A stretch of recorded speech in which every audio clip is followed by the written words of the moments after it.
How's it going, YouTube? Well, today's Sunday. It's been a little while since my last video, and I can't tell, I cleaned up a little bit. Today I thought maybe I would go on ahead and give you a little walk around my stereo system in the street truck. It's nothing special. It's pretty much pawn shop, what I could afford at the time. I've got a few added extras that make it dependable, and today we're going to walk around and we're going to give you kind of a feel for how to put together a stereo system for a decent sounding stereo system for around 500 bucks, and it's actually pretty reasonable. I think the most expensive part of the stereo system was my battery, and we'll get into that, and I'll show you what all I did to make my stereo system dependable. You know how you drive down the road, the most annoying thing in the world as you're driving down the road is to see a car coming on in the middle of the night and their lights are flashing, dimming in and out, dimming in and out. You can see every bass drop through the electrical system in the vehicle. That is one of the most annoying things in the world you could ever possibly do, is put in a high-powered amplifier and great big huge subwoofers and not upgrade the electrical system in your car. I can't stress that enough. I don't know how many times, being a mechanic in life, that I have replaced alternators on cars with great big sounding stereos, replaced batteries in cars with great big sounding stereos. Yeah, they sound good for a little bit, but the performance quality sucks. They put 1500 watt amplifiers in there, two great big subwoofers, and they run this little bitty cable the size of my pinky to power a 1500 watt amp. No. Don't go buy your electrical system from Walmart. They're crap. The wire's not copper, it's copper coated aluminum or whatever it is. I don't even know what it is. I think it's steel. I think I've seen a Walmart Scotch electrical wire rust, which is not good. Corrosion is a bad thing. It's the worst thing you could have going on in your electrical system. But enough with my rant about it. Let's get on with the details.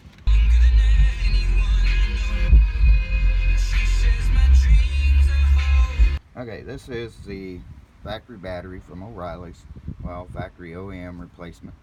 This battery only controls the factory electrical system in this truck.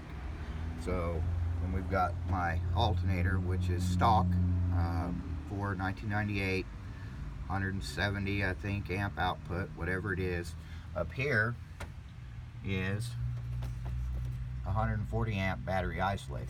Now this is where all the magic happens.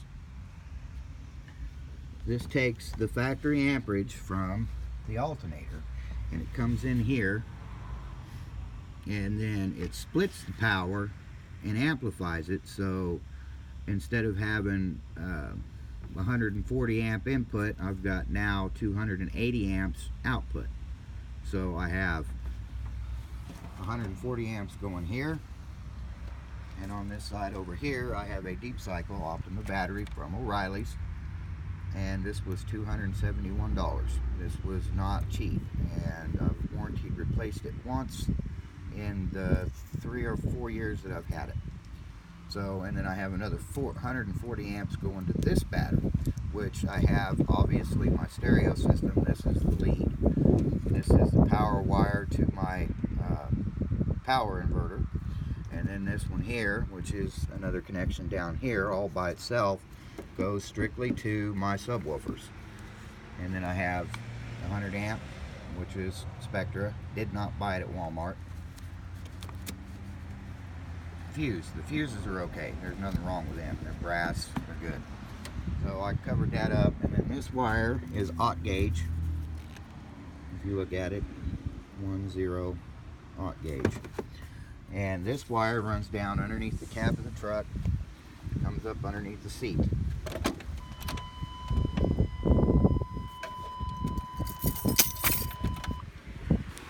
And back here behind my seat,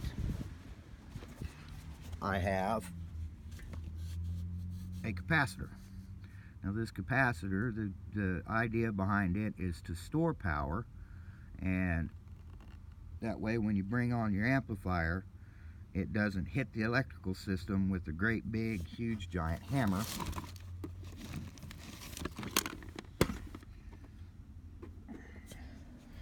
And then I have a Boss Audio amplifier. It's 1100 watts. It's about 800 watts RMS. And then the Phoenix Gold, which is not currently hooked up, is for my tweeters. That's a 4-channel amp.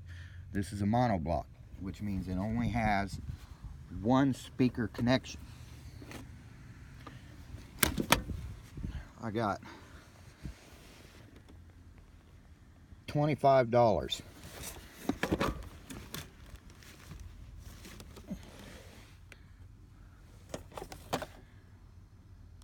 $35. And then up here I have a ported enclosure with 1, 2 power base, nothing special, in a ported box. It is a bandpass box, and that makes my sound, which it sounds decent for what it is. It's, I mean, you know, I've got less than $500 wrapped up into this outfit.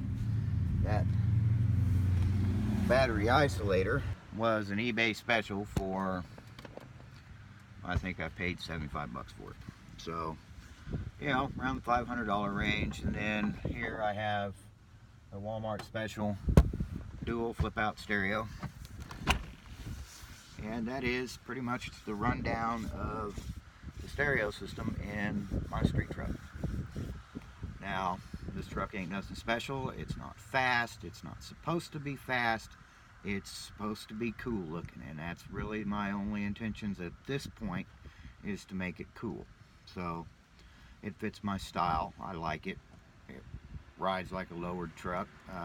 It pulls the trailer okay. It does exactly what I need it to right now. I mean, my plans in the future is to take my big block out of my 1970 Chevelle, cram it in this truck, and then I'm going to update the 70 Chevelle, and it goes to my daughter, so she can drive it. She likes it. She helped me put a motor in it a while back, and she just absolutely fell in love with it. So it's going to be hers. No big deal. It's just no car to me. So I've got plenty, 5 or 6. So anyhow, there's a little rundown of my 1998 street truck. I do like this truck. It runs decent. It does what I need to. I've got my microphone shifter. That is my rat rod shifter. I made a video on that not too long ago. You can check it out if you want. It's on the channel. Yeah, we're having fun. So, oh, and it's like almost 60 degrees. Imagine that. But anyway, that's where we're at on that. If you like my attitude, click like and subscribe, ring the bell, and when I do release a video, you'll get a notification and YouTube will tell you about it for me, and you guys can continue to watch. Keep watching and I'll keep producing content. Have fun.